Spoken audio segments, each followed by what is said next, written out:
이제 하은 거 100일 기도인데 100일보다 좀 많죠. 금년에는 윤달이 껴 있어서 많고, 제가 우리 상단에서 중단으로 이제 중단 기도할 때 공약물을 이렇게 내리잖아요. 그러면 공약물을 내리세요 하고 저는 움직이질 않잖아요. 움직이지 않는 이유가 상단에 공약물을 중단에 내리면 그 공덕이 있을 거 아니에요. 그죠? 그 공덕을 누군가에게 권해서 공덕 짓게 해주는 공덕은 그분이 공덕을 짓는 것과 똑같다. 이런 말씀도 있으셔서, 그래서 저 혼자 공덕을 짓는 것보다 두 분이 짓고 세 분이 지으면 더 낫겠죠. 그러니까 저는 이제 공덕 지으시라고 양보하시는 거고, 양보하는 거고, 그러면 우리 보살님들께서는 공덕 짓고 싶으시면 내가 복을 지을 수 있는 기회가 있을 땐 그냥 빨리 지으세요. 빨리 짓든가, 아니면 또 양보하신다고 옆에 분 하세요 그러는데 옆에 분이 또 그게 귀찮고 막 하실 수도 있으니까, 그런 것 같으면 내가 직접 이렇게 공덕을 빨리 지으시는 게 좋지 않을까 생각을 합니다. 그리고 제가 계속 강조해서 이야기하는 게 뭐가 있냐 하면, 우리나라 자체가 이게 이렇게 점 보고 내일을 예측하고 하는 게 아주 익숙하잖아요. 굉장히 익숙하죠. 그래서 어떤 분은 그런 말씀을 하셔요. 전 세계에서 사람이 태어나는데 그 사람이 어떻게 살고 태어나는데 남자인지 여자인지까지 태어나기 전에 예측해서 꿈으로 그걸 예측하는 나라는 우리나라가 유일하다고.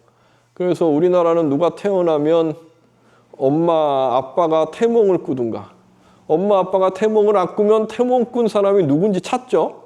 그럼 옆집 사람이라도 태몽을 꾼 그런 이유가 있고, 그 정도로 우리는 어떤 무속이라든가 그런 눈에 보이지 않는 기운이라는 것이 있어 하는 거에 익숙한 나라, 익숙한 사람들인 것 같아요. 그죠? TV나 이런 데에서도 보면 점을 본다든가 아니면 사주를 본다든가 이런 게 아주 익숙한 거죠. 익숙해요. 그런데 우리가 그 100일 동안 기도하는 거와, 그러면 점집에 가서 사주팔자를 보는 거와, 또 점집에 가서도 사주팔자 보면서 이게 이렇게 되니까 이게 이루어지게 해주세요 라고 하는 기도하는 거와 무슨 차이가 있을까 이거죠. 근데 부처님께서는 이렇게 점을 본다든가 내일을 예측한다든가 하는 거에 대해서 부처님께서는 굉장히 비판하시고 뭐라고 하셔요. 그래서 우리 불교계에서 그런 신통이 아주 뛰어나신 분 계시죠. 그죠? 목련존자. 그 목련존자와 관련돼서 우리가 하은거 할 때 이 백중이 있는 거고, 목련존자가 어머니를 위해서 또 그 공덕으로 이 백중날 부처님께 공양을 올리면 나와 관련된 모든 조상들이 지옥고에 떨어진 분들은 다 이겨낼 수 있고 공덕이 다 있다라고 해서 백중이 있는 그런 백중이라는 불교 문화를 만드신 분, 목련존자가 계셔요. 이분은 신통제일, 그래서 신통을 부리는데 최고신 거죠. 다르게 이야기하면 점 보고 사주 보고 하는데 아주 능력이 계신 거세요. 그러니까 내일을 예측하고 내일 이렇게 될 거야 라고 하는 걸 맞추고. 근데 부처님께서 목련존자에게 너 그런 거 하면 안 돼. 너 그런 거 하면은 나의 모든 제자들이 목련존자가 하는 걸 보고서 그러면 우리는 출가하고 수행하는 것이 내일을 예측하고 기도해서 보고 하는 것이 이것이 우리의 목표라고 생각할 수 있으니까. 불교는 그렇지가 않아요. 그러면 불교는 왜 그렇지가 않을까? 이게 정말 중요한 건데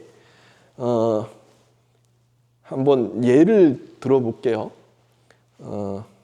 제가 재작년에 시작해서 작년까지 이렇게 저도 유튜브 법문도 하고 하다가 1년간 안 했거든요. 그래서 다시 시작하는 이유가 있어요. 그 이유가 뭐냐 하면 내가 부처님의 법문을 이야기하는데 그 전에도 그런 걸 느꼈는데 계속 느끼고 있었는데 내 자신이 정말 그러한가에 대해서 제가 확신이 없는 거죠.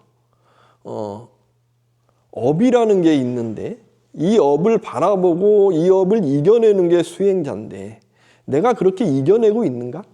이거에 대해서 부끄럽더라고요. 그러니까 부처님의 말씀을 전하고 있는데 나는 그렇지 못해. 내가 그렇지 못한 게 있어 라고 생각하는 부분이 부끄러워서 그동안 안 하면서 내가 지금 못하고 있는 게 뭘까를 다시 생각을 하고 내가 그 정도 할 수 있어. 내가 이렇게 좀 자신 있게 이야기할 수 있어 라고 할 때 다시 시작을 하자 라고 생각을 했던 건데 그 가장 큰 어떤 핵심적인 부분이 뭐냐 하면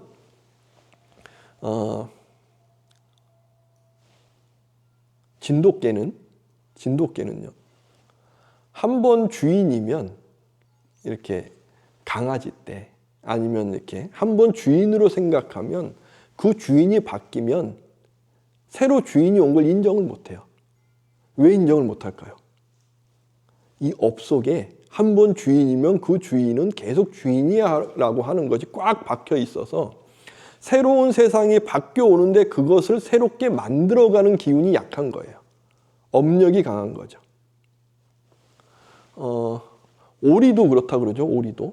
오리도 알에서 탁 태어났을 때 처음 본 것이 자기를 낳아준 오리 어미면 괜찮은데 그렇지 않고 처음 탁 태어난데 이게 사람이면 사람을 어미로 알고 계속 따라다닌다 그러죠. 그죠? 그게 업인 거예요. 업은 그래요. 업은 내가 모르게 나의 느낌, 그것을 오온 중에 수라고 이야기할 수 있는 거죠. 느낌이 아주 강해서 이 느낌이라는 게 업력이거든요. 업력이 아주 강해서 이것이 바뀌고 있는 세상을 인식을 못하는 거예요. 세상이 바뀐다는 걸 인식한다는 건 의식이거든요. 그래서 거울을 봤을 때 나를 볼 수 있는 거. 나는 사람이 내가 나를 볼 수 있다는 건 비춰질 경우잖아요. 이러한 새로움을 인정을 못하는 거죠. 못하는 거예요. 그러면 이걸 인정을 못하고 업력이 강하면 거울에 비친 것이 적인 줄 알고 쪼고 싸우고 으르렁거리겠죠. 그죠? 그것처럼 업이 강하면 강할수록 그 업대로 살아가는 것에 익숙하지 새로운 것이 왔을 때 이 현실의 상황과 조건에 맞춰서 나를 바꿔가는 것은 내가 못하는 거죠. 익숙하지 못한 거예요. 업이 강할수록. 부처님께서는 이 말씀을 하시면서 내 업이 이래. 그리고 전생에 내가 이런 업을 지었어. 그러면 그 업의 기운이 있으나 내가 그걸 제대로 알고서 바꿔간다고 한다면 바꿔가고 있는 것도 업에 저장되겠죠. 그러면 업을 바꾸고 있는 거겠죠. 그러면 나는 업장을 소멸시키는 거겠죠. 내가 원하는 세상으로 바꿀 수 있는 것. 이 원하는 세상이라는 것이 악업은 악이 있으니까 선한 업으로서 내가 행복할 수 있고 베풀고 감사할 수 있는 마음으로 해나가는 것. 그러면 내일이 행복한 삶을 이룰 수 있고 행복한 업으로 이루어질 수 있어 라는 말씀을 하시는 거거든요. 이걸 모르게 되면 태몽을 껐어요. 태몽이라는 게 뭐겠어요? 태어날 때의 업력일 거 아니에요. 그 태몽대로 살면 어떻게 되겠어요? 흔히 이야기하는 진돗개나 오리처럼 사는 거예요. 그냥 그 업대로 사는 거죠. 그 업대로. 그래서 내가 태몽을 꿨는데 너는 이랬는데 너 그렇게 됐네? 이게 좋은 게 아닌 거죠. 태몽을 꿨는데 더 좋고 더 행복하게 바뀌었네? 이 사람은 자기의 의지로 세상을 바꿔가는 거죠. 이해가 되시죠? 그러니까 사람은 의식이라는 게 있고 내가 생각하고 판단할 수 있는 능력이 있어서 그리고 나의 업력이 이런 거야 라고 생각할 수 있는 능력이 있기 때문에 나의 업력을 바라보고 이런 것이 이러한 거구나. 세상은 연기로 이루어졌는데 내가 다 사람과의 관계 속에서 업력이 만들어진 거구나. 그러면 사람의 관계가 더 좋고 행복하게 바꿀 수 있겠구나 생각할 수 있겠죠. 나의 숙제가 있으면 그 숙제를 잘 풀고, 그러면 그 숙제를 잘 풀었으면 이 사람에게 남은 건 뭐만 남아있겠어요? 새롭게 펼쳐질 내일이 남겨져 있겠죠. 숙제를 잘 풀었다는 건 선업을 짓고 내가 그 사람에게 무언가가 숙제가 있어서 그걸 잘 풀어준 거잖아요. 그러면 그 풀고 있는 동안에 내 업력에 무엇이 저장되겠어요? 선업을 지었던 복덕으로 저장되겠죠. 계속 저장되는 거예요. 그러니까 이러한 업력이라는 게 이래라는 걸 알면 이 업력에 치이지 않고 나는 선업을 짓기 위해서 노력해 가겠죠. 근데 이걸 모르면 업대로 사는 거예요. 업대로 살다가 죽으면 또 업대로 살다가 죽고 업대로 살다가 죽고, 이건 중생계의 중생들은 그렇게 사는 거고, 이걸 알면 내 업은 이렇구나, 내 업이 이런데 나는 무엇을 바꿔야 될까? 제가 언제나 말씀드리듯이 저는 성격이 이렇게 싫은 거 막 있어갖고 화도 잘 내고 막 쫌생이 있어서 이게 제 업력인 거죠. 그럼 이거를 바꾸기 위해서 계속 노력하는 거죠. 노력하면서 내가 선업을 짓기 위해서. 그리고 저는 무언가를 하게 되면은 그거에 이거를 이루어야 무언가가 돼라는 생각이 있어서 오늘 이것을 하기 위해서 희생하는 거에 익숙한 거죠. 그러면 내일 나는 행복할 수가 없어요. 오늘은 내일이 돼도 오늘처럼 무언가 준비만 계속 하는 거죠. 나는 이렇구나 라는 생각을 하고서 이제 순례도 다니고 함께 행복하게 살려고도 노력하고, 신도분들과 함께 살면서 내가 농담도 더 하려고 그러고 더 웃으려고도 하고 더 베풀려고도 하고, 그것이 내 업장을 소멸하는 거니까. 그것이 내가 지금까지 살아온 것을 보면 내 업을 알아요. 우리가 어디 점집 가서 사주팔자 본다, 이게 큰 의미가 없어요. 왜? 어느 정도 살면 알아요. 애기들이 사주팔자 보면 안 돼요. 이게 사주팔자 보는 사람들의 아주 금지사항이에요. 왜? 아기들은 내일을 펼쳐질 수 있는데 사주를 딱 보면 얘는 이렇대, 그러면 얘는 그거를 고정시켜 버리는 거죠. 신문제 사회처럼 그냥 너는 농사 짓는 사람이야, 그럼 농사 짓는 사람이래, 그러면 걔는 거기에 인식이 되니까 나는 그런가 봐 포기하게 되고, 그래서 아이들은 사주를 보면 안 되는 거예요. 근데 사주를 본다는 게 어떤 의미일까? 나는 그래, 그래서 내일 이럴 거야 라고 보는 게 아니고, 원래 사주라는 것은 뭐를 보는 거냐 하면 내 마음이나 내 업력은 이런 거구나. 그런데 내일 나는 이러니까 이런 노력을 해서 바꿔가야지. 나의 장점은 이런 거니까 키워가야지. 이런 의미가 더 컸던 거예요. 불교식의 영향이 더 강했던 거죠. 그런데 지금에 와서는 사주라는 거 아니면 점이라는 거 봐가지고 그 사람은 저래, 이 사람은 저래, 너는 이런 거야, 너는 저런 거야, 이러면 이건 업장에 치여서 사는 것을 그냥 강조해서 그 사람은 거기에 딱 걸리게 되는 거죠. 사주팔자라는 건 그런 게 아닌 거예요. 우리가 100일 동안 기도하는 것도 이런 의미가 있는 거예요. 기도를 하면서 나는 이런 사람이었어 지금까지. 근데 부처님처럼 관세음보살님처럼 이렇게 바꿔가야지. 바꿔가는 목표를 세우는 거예요. 나는 이렇게 살았는데 이게 좀 힘들었어. 그럼 더 행복하게. 내가 이렇게 살았는데 나는 이렇게 해서 사람들한테 내가 힘들게 한 것 같네. 그럼 그걸 바꾸기 위해서, 그러기 위해서 나를 바꾸는 사람으로 만들기 위해서 기도하고 기원하는 거죠. 그렇게 기도를 100일 동안 했다 그러면 업 속에 무엇이 저장되겠어요? 선업이, 그 기운이 저장돼서 안 좋은 기운이 확 발현할 때 그걸 이겨내서 그거를 확 바꿔버리는 거죠. 그것이 불교에서 이야기하는 업장 소멸이고, 이것이 불자분들이 함께하는 기도인 거고, 이렇게 바꿔가는 거예요. 그것이 기도예요, 기도. 그리고 또 기도를 할 때는 우리가 무언가를 이뤄달라고 해야 되잖아요. 그죠? 이뤄달라고 하는 거는 제가 언제나 이야기하듯이 두 가지가 있어요. 두 가지가 뭐냐?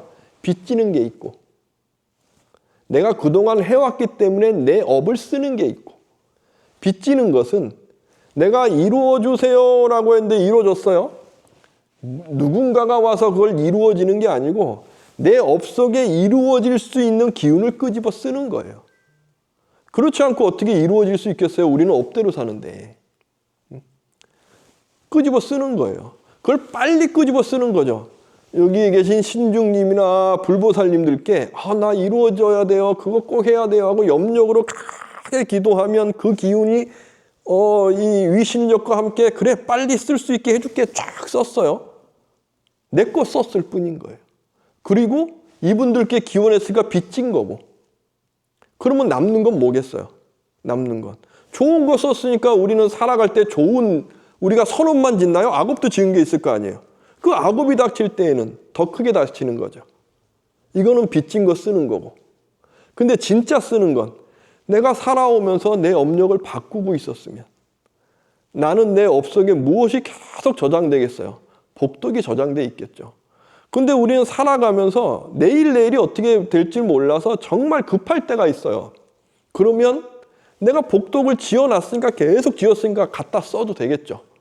그럼 빨리 쓰고 싶잖아요. 그럴 때 신장님이나 불보살님께 저 이게 좀 이루어졌으면 좋겠어요 라고 해서 빨리 썼어요. 써도 남아있는 게 복덕이겠죠. 빚 갚아도 남아있는 게 복덕이겠죠. 이분들은 그렇게 기도해서 이루어져도 안 좋은 악의 영향이 크지 않은 거죠. 그러니까 우리는 그렇게 기도를 하는 거예요. 기도할 때도 그렇고 기도의 가장 큰 건 내가 나의 안 좋은 업을 바꾸는 거. 그거는 내가 지금까지 살아오면서 나를 보면 알 수 있어요.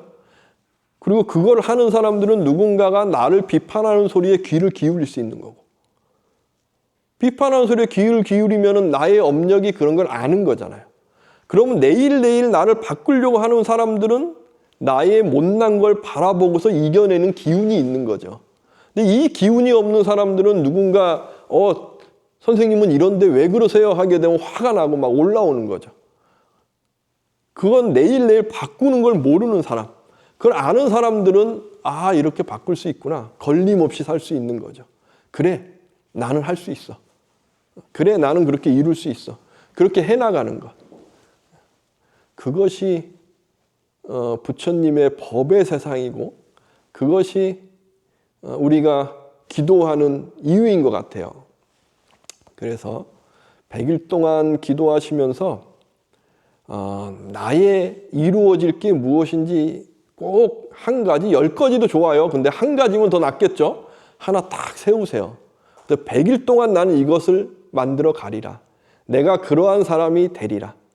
저는 행복한 사람. 저는 복덕을 지어가는 사람. 복덕을 짓는다는 건 베풀고 감사함이잖아요. 이런 사람이 되려고 노력을 100일 동안 기도를 하건 아니면 1년 기도를 하건 언제나 요 안에 지금은 세워놓고 있어요. 그런 사람이 되려고. 그래서 누가 와도 저를 통해서 행복할 수 있는 사람이 되려고. 그런데 또 한편으로는 제가 아주 고민하는 건 요번에 이제 제가 그 초파일 날 준비하러 갔는데 우리 옥천사 그 선착장에서 낚시하는 분들이 계시더라고요. 그러면 웃으면서 이야기해야 되나요? 인상 쓰면서 이야기해야 되나요? 인상 쓰고 이야기를 해요. 어떻게 절에서 초파일인데 낚시를 할 수 있냐고. 그럴 때는 인상이 써지는데 언제나 고민해요. 그럴 때. 웃으면서 해야 되나? 이게 강하게 해서 이게 못하게 해야 되나? 근데 그렇지 않은 분들이 계실 때에는 저도 화가 나는 것 같아요. 이건 저의 숙제인데.